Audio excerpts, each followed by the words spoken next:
Assalamualaikum warahmatullahi wabarakatuh. Waalaikumsalam warahmatullahi wabarakatuh. A'udzu billahi minasyaitonir rajim. Bismillahirrahmanirrahim. Kedua ayat ini kita angkat ya. Tentunya ada dua ayat yang mau kita angkat pada kesempatan ini. Itu gunanya untuk melihat ya, agar kita bisa melihat hubungan atau korelasi dengan ayat yang sudah pernah kita bahas, yaitu mulai dari surat apa ini? Safat ya. Inna hadza lahuwal fawzul azim. Limithli hadza falyamalil amilun. Sesungguhnya ini adalah benar-benar kemenangan yang besar. Fawzul azim. Bagi limithli hadza falyamalil amilun. Bagi perumpamaan ini fal ya'malil amilun, maka para pelaku berbuat atau para pelaku hidup ya. Para pelaku hidup hendaknya berbuat. Jadi sudah berbuat disuruh berbuat lagi. Nah, berbuatnya itu dalam kaitan dengan amalan. Adzalika khairun nuzulan am sajaratuz zaqum. Apakah itu zalika itu kata penunjuk jauh ya, itu. Apakah itu khairun nuzulan? Khairun itu yang lebih baik. Nuzulan itu kemarin nuzulun to'amun zul barokati, ya kan? Makanan yang mengandung berkah. Berkah itu an-nama'u waziyadah. Pertumbuhan dan penambahan. Jadi makanan yang mengandung kemakmuran atau pertumbuhan penambahan sama dengan kemakmuran. Atau sajaratuz zakum. Sajaratuz zakum itu sudah kita komentari kan kemarin juga dengan surat Ad-Duhan ya. Surat Ad-Duhan 44, surat ke-44 ayat 43 46 ya. 43 sampai 46 ya. 44 Bunyi 43 sampai 46 ya. Inna sajarataz zakum, sesungguhnya pohon zakum itu to'amul asim, makanan pelaku kejahatan. Nah, dari pohon ke makanan ya. Nah, komentar berikutnya itu kal muhli, masih seputar makanan berarti. Kal muhli seperti cairan tembaga yagli. Gola yagli, golyan ya. Golyan artinya mendidih. Seperti cairan tembaga yang mendidih fil butuni, batun, jamaknya butunun, dalam perut. Nah, didihannya itu kagolyil hamim, seperti didihan atau gejolak air panas, air yang sangat panas ya kan, jadi berisik. Jadi kaitannya dengan kembali ke perbuatan gitu. Nah, sekarang kita bahas khairun nuzulan ya. Kita angkat surat Ibrahim ya. Surat Ibrahim di sini kita angkat dua dulu ayat ya. Ayat 24 dan 25. Nanti kelihatan nanti kita bisa melihat ini menjadi penjelasan khairun nuzulan ya. Alam taro kaifa daraballahu masalan. Tuh satu kalimat ini. Kalimat apa ini? Ya kalau secara umum ya kalimat apakah, semacam kalimat tanya. Kalau secara keseluruhan, tapi di dalamnya kan ada kalimat kata kerja di mana subjeknya Allah ya kan, kata kerjanya doroba, objeknya masalan. Taro ini dari ro'a yaro ru'yatan. Kenapa dia hilang ya? Seharusnya kan dia ada ya-nya di sini. Karena ada lam ya. Lam itu mensukunkan akhir kata kerja sedang. Tanda sukun akhirnya adalah pembuangan ya. Ya. Dari ro'a yaro ru'yatan, melihat. Jadi apakah Anda tidak melihat gitu. Berarti sama dengan apakah tidakkah Anda melihat? gitu. Tidakkah Anda melihat daraballahu masalan, Allah doroba ini kalau dia nggak pakai masalan artinya memukul ya. Doroba ya beribu, dorban sama dengan memukul. Tapi kalau doroba masalan itu memberi perumpamaan. Itu bedanya ya. Nanti di ayat selanjutnya kan juga begitu nih, ada amsal tapi dia bentuk jamak ya. Berbagai perumpamaan. Tidakkah Anda melihat bagaimana, kaifa itu bagaimana ya? Allah memberi perumpamaan. Sampai situ. Itu udah kalimat sempurna itu. Jadi masalahnya sebagai objek ya. Nah, kalimat selanjutnya kalimatan thayyibatan. Nah, ini nakiroh kan, belum menentu, tapi atributnya terlihat sama di sini kan. Pakai patah tanwin, ini patah tanwin. Dia menjadi naktun man'ut. Thayyibatannya naktun, kalimatannya man'ut yang disifati. Naktun sifatnya. Jadi thayyibatan sifat, kalimatan yang disifati. Jadi penerjemahannya itu kalimat yang thayyib. Thayyib itu toba ya tibu tiban ya. Bagus, indah, baik, mulus. Itu artinya itu. Kata bendanya thayyibun, bentuk apa? Laki-laki ya, muzakkar ya. Muannatnya thayyibatun. Nah, patahnya patahnya kenapa nih? Kenapa kok bukan domah gitu? Bukan domah tanwin tapi patah tanwin. Ya menjadi badal ya. Jadi kalimatan itu badal dari masalan gitu. Pengganti, badal itu pengganti. Kalimatan itu pengganti masalan. Thayyibatan naktun dari kalimatan. Ya. Ini kan lihat sama, ini sama patah tanwin karena dia naktun dari ini. Ini patahnya karena badal ke sini gitu. Jadi penerjemahannya, tidakkah Anda melihat bagaimana Allah memberi perumpamaan? Yaitu seperti halnya belum seperti halnya. Yaitu kalimat yang baik. Bagus, baik, indah, mulus, lurus, mulus ya. Itu kasajarotin. Nah, ini kasajarotin thayyibatin. Bentuk kata majemuk ya, ka dengan sajarotin. Ada ka juga di situ, ada tasbih, itu fungsinya. Kalau bahasa Inggrisnya itu apa ya?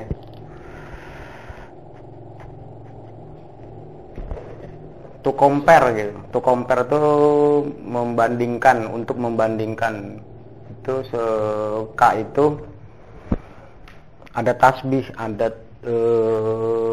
syabaha ya. Syabaha itu to compare, untuk menyamakan, membandingkan. Jadi ada yang disamakan, ada yang persamaannya gitu. Diserupakan gitu, disamakan. Tetapi harus dilihat apanya gitu. Apanya yang disamakan, apanya yang diserupakan. Kalimat thayyibatan seperti pohon.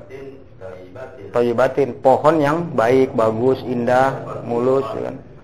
Jadi yang mau disamakan ini kalimat dengan pohon gitu. Sama, apanya yang sama gitu. Kalau secara fisik kan nggak mungkin kan. Kalau secara fisik atau biologis, ini kan kalau pohon kan fisik ya.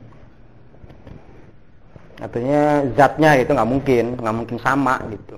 Makanya kita memahaminya jangan sepotong ini, langsung kayak kemarin kan Sajaratul Zakum, langsung dikomentari, langsung buru-buru bawa ke ayat lagi, cari gitu, jangan dikomentari sendiri, nanti bisa timbulnya kemana-mana gitu, bisa gambarannya kemana-mana gitu. Dia Makanya disebut di sini under control. Fauzul azim itu under control, di bawah, selalu bawa kontrol. Komentar apapun itu buru-buru langsung dibawa ke ayat. Biar nanti pikirannya kemana-mana, gambarannya, penilaiannya kemana-mana gitu. Fokus jadi. Begitu dengar pohon langsung ke pohon yang mana gitu, jangan. Makanya langsung ke ayat lagi gitu. Jadi ketahuan. Kasarayat tayyibatin asluha. Nah, ini juga masih apa? Naktun ya. Yang naktun dari ini ya. Sajaratin thayyibatin. Tapi nggak kelihatan di sini apa namanya? Atributnya, tapi dalam posisi dalam kalimat itu dia sebagai sifat juga. Daripada Pohon yang baik tadi gitu. Sementara pohon yang baik itu disamakan dengan kalimat yang baik. Gitu. Tapi yang sama itu apanya kan harus dicari. Makanya kalimatnya jangan sampai sini.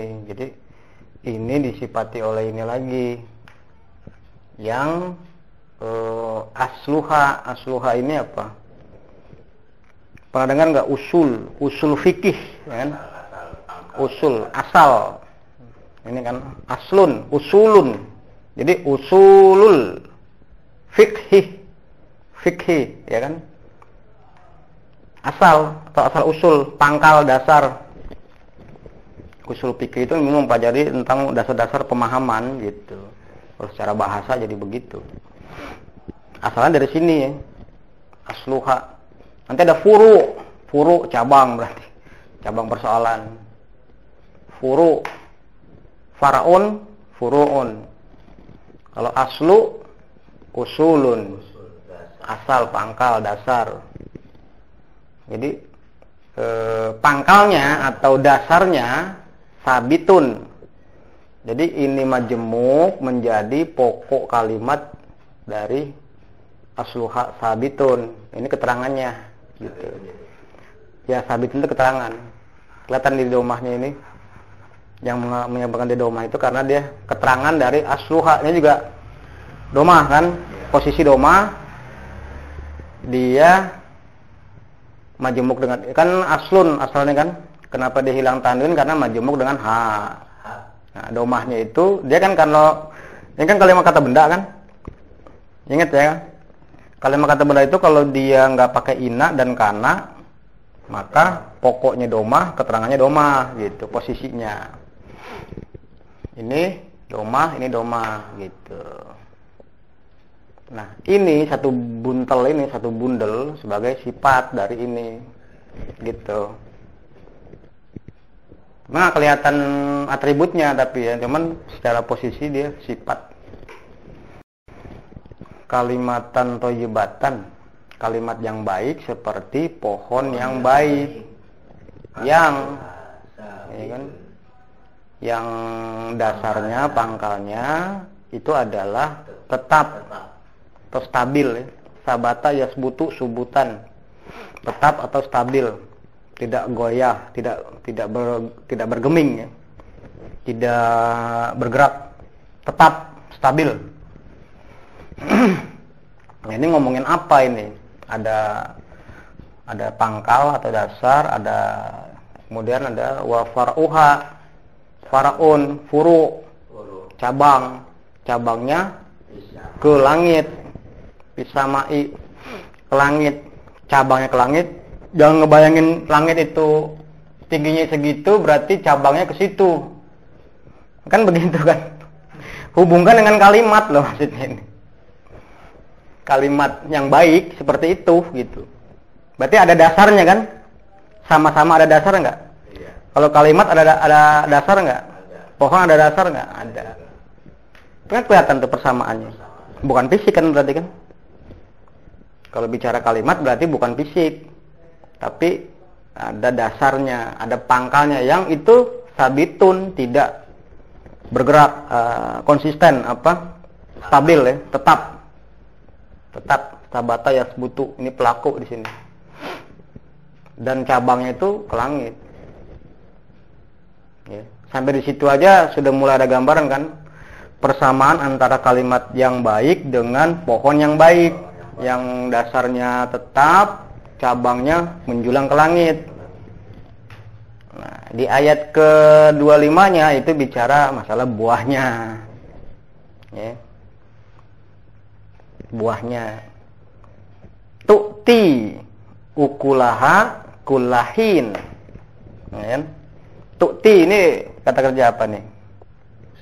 Sedang. Subjeknya ada dua kemungkinan ini kan? Iya ataupun anta. Iya atau anta. Dalam hal ini anta apa hiya? Iya. Iya. Hiyanya merujuk ke pohon. Ke pohon. Bentuk perempuan dia. Nah, pohon itu mendatangkan ukulaha. Ukulaha ini ukulun sama dengan samarun, buah-buahan atau hasil atau akibat, ya kan? Apalagi panen secara bahasa buah-buahan atau akibat atau panen ya. Itu ya. Nah, tadi ukulaha, haknya itu ke pohon tadi lah, kembali ya, sajarotin. Pohon itu mendatangkan buah-buahannya gitu atau panennya. Kan agak tidak lazim juga kalau dalam bahasa Indonesia ya. Menghasilkan gitu ya. Menghasilkan panen atau mendatangkan panen. Kullahin. Kula itu apa? Setiap atau tiap-tiap. Hin, hinun, ahyanun. Masa, waktu, saat. Ini majemuk ya. Mudhof ilainya kasro, posisi kasro, ininya tidak ada tanwin, kan asalnya kulun. Tapi kenapa dia patah? Dia sebagai zorof ya. Zorof itu ada dua, zorof makan, zorof zaman ya. Zorofun makan dan zorofun zaman. Ini zaman apa makan ini? Kalau makan kan tempat, zaman waktu. Jadi kalau penerjemahannya di tiap-tiap atau di setiap waktu, berarti dia zorof. Karena dia zorof zaman ya, menerangkan waktu. Jadi kalau zorof itu dia harus patah. Ini dalam penggunaan kalimatnya itu setiap zorof itu harus patah ya. Ukulaha, kalau dia kan ukulaha ini kan patah ya. Patahnya sebagai objek dari tu'ti ya, tu'ti. Nah, haknya dia hilang tanwinnya karena apa? Majemuk dengan hak gitu. Nah, hal-hal seperti ini kan kalau kita mengerti itu semenit aja langsung hafal ayat itu. Ayat sepanjang apapun sekali baca itu kemungkinan bisa langsung hafal gitu.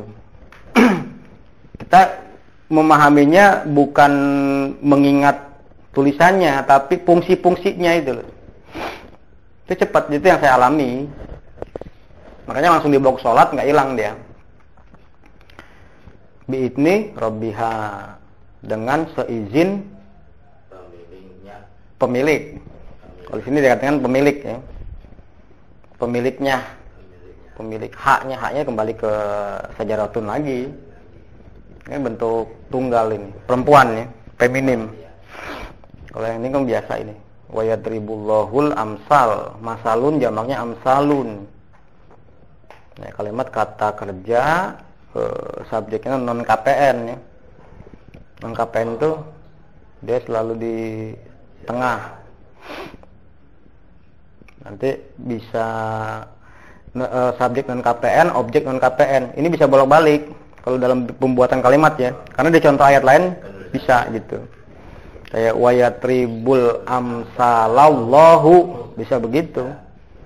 Cuman jangan diganti ayat, bukan apa? Jangan mengganti ayat ya. Untuk latihan bahasa aja gitu. Karena orang salah paham nanti. Yaitu Allah memberi perumpamaan bagi manusia, mudah-mudahan mereka yatazakkarun. Tazakkaro yatazakkaru. Tazakkuron, menjadi sadar. Berarti di sini kata kerja bentuk sedang ya. Fi'il mudhari. Subjeknya hum. Ya kan? Humnya kemana? Ini kalimat apa ini jatuhnya nih?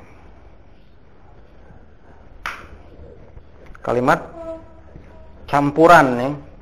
La'ala ini sejalan dengan atau temannya ina ya. Jadi posisinya ini dia humnya ini pokok ya.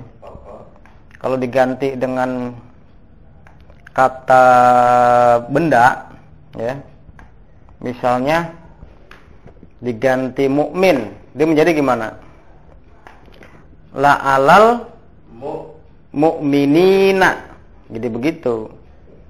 Yatadzakkaruna. Mukmin satu, mukminun ya, satu mukmin. La'alal mu'minin. La'alal mu'mina. Kan dia patah. Ingat ina aja. Ya. La'alal mu'mina yatadzakkaru. Gitu.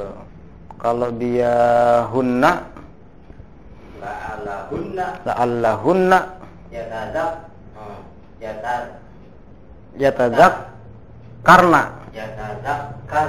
Ya kan? Tazakkaro yatadzakkaru. Tadzakkurun. Yatadzakkaru yatadzakkaroni yatadzakkaruna. Yatadzakkaru yatadzakkaroni yatadzakkarna.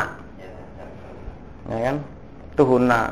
Habis hunna tatadzakkaru. Ya kan? Anta kan? Tatadzakkaroni tatadzakkaruna. Tatadzakkarina tatadzakkaroni tatadzakkarna. Atadzakkaru natadzakkaru. Kalau nggak biasa agak ini ya. Udah lama juga soalnya latihan bahasa ini. Ya tetap nggak hilang itu, yang begitu itu nggak hilang. Cuma begitu ngucap, iya, kadang suka meleset-meleset gitu kan. Kayak sabata ya sebutu. Nah ini, jadi pohon itu mendatangkan panen di setiap saat. Bisa dibayangkan nggak itu? Ada nggak panen di setiap saat? Tapi kalau dihubungkan dengan kalimat, ada. Karena kan ini kan persamaannya dengan kalimat. Ini kan ada ka di sini, ada to compare, membandingkan atau to untuk mempersamakan gitu, menyerupai, untuk mempersamakan. Kayak misalnya masaluhu kamasalil kalbi. Nah, ya kan perumpamaan dia seperti anjing gitu. Itu kan ada yang mau dipersamakan di situ antara dia dan anjing gitu. Tapi jangan langsung komentar mukanya seperti anjing gitu, hidungnya seperti, jangan begitu.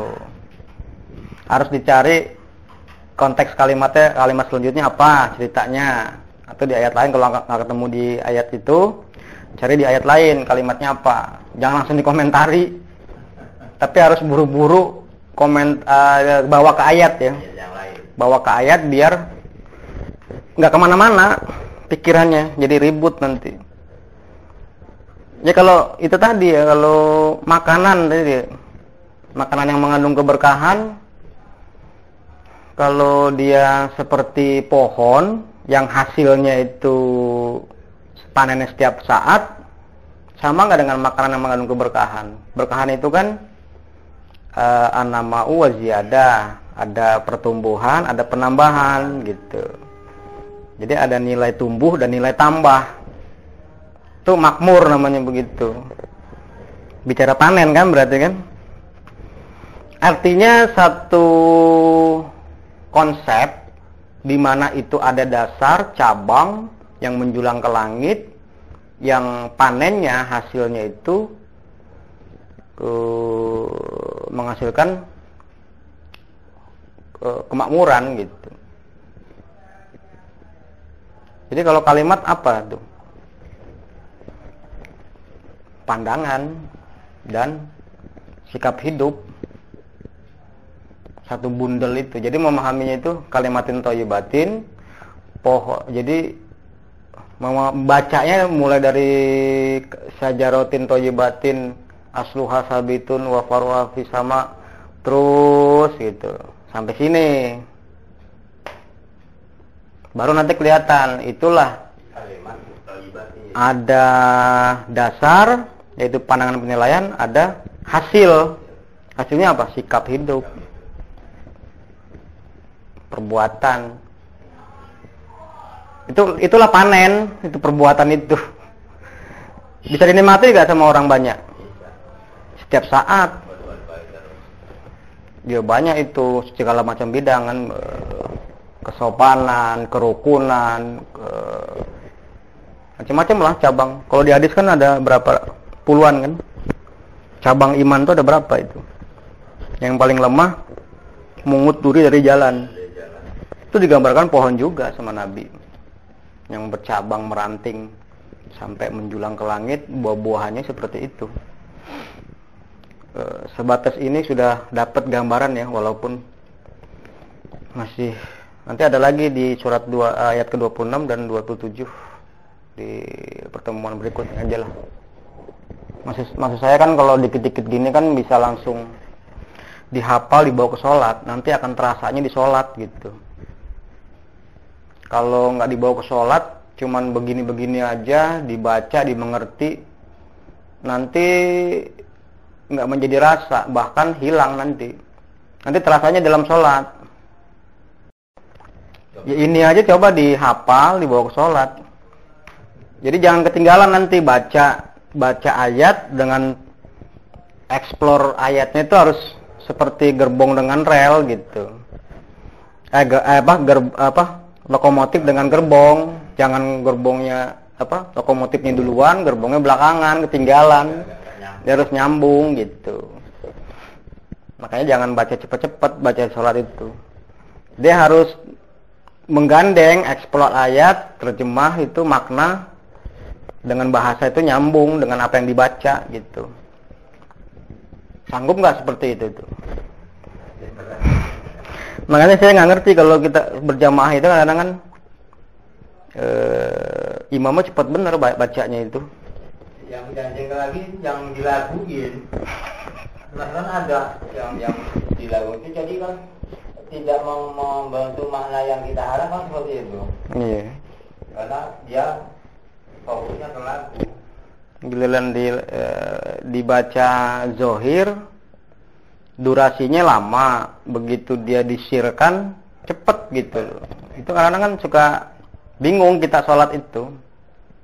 Kita mau berjamaah, nanti ketemunya begitu. Nggak berjamaah nanti salah juga. Nantilah kita bicara masalah sholat ya, detail itu. Karena kalau dibicarakan sambil sekilas-sekilas itu jadi banyak menimbulkan asumsi-asumsi gitu. Karena kalau ada ayatnya, hadisnya kan enak seperti ini kan. Mau ngomong apapun nih balik ke sini, ya dasarnya ada gitu. Asluhanya ada, farauhanya juga ada gitu. Kira-kira begitu ya. Itu 2 ayat ya. Surat Ibrahim ayat ke-24 dan 25. Itu bisa dijadikan sebagai bahan untuk menjelaskan ini. Bahan-bahannya. Sekaligus ini juga menjadi bahan untuk pembangunan di dunia hasanah ya. Karena walau bagaimanapun kalimat yang baik itu harus ada dasar, harus ada cabang yang menjulang ke langit, harus ada hasil. Itu baru kalimat yang baik. Unsur-unsurnya kan begitu. Benar nggak? Iya. Kalau sekedar ngomong doang, nggak ada hasilnya, nggak ada perbuatannya, itu kan belum lengkap gitu.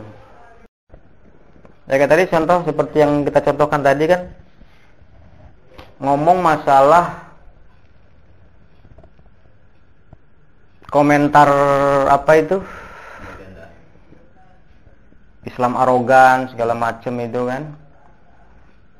Kalau kita kan ringan-ringan aja ngebahas begitu gitu loh. Kayak Al-Qur'an adalah fiksi segala macam itu kan. Cuma kalau yang awam kan memahaminya itu pakai bahasa Indonesia aja masih bingung gitu. Pakai bahasa Indonesia aja orang kadang-kadang masih bingung menangkapnya gitu. Apalagi pakai bahasa Al-Qur'an gitu. Kayak kita ngomong apa ya? Maradona seperti belut gitu. Kalau anak kecil kan bingung. Maradona itu belut di lapangan misalnya gitu. Kalau sama yang orang dewasa kan ngomong begitu ringan-ringan aja. Maradona seperti belut di lapangan gitu. Tapi kalau yang menanggapinya anak kecil misalnya anak TK, pasti pikirannya kemana-mana kan itu. Maradona belut, cari belutnya sendiri, dicari Maradona sendiri. Ya seperti itulah kira-kira itu ya. Saya rasa itu ya yang bisa disampaikan. Semoga bermanfaat. Wassalamualaikum warahmatullahi wabarakatuh. Waalaikumsalam warahmatullahi wabarakatuh.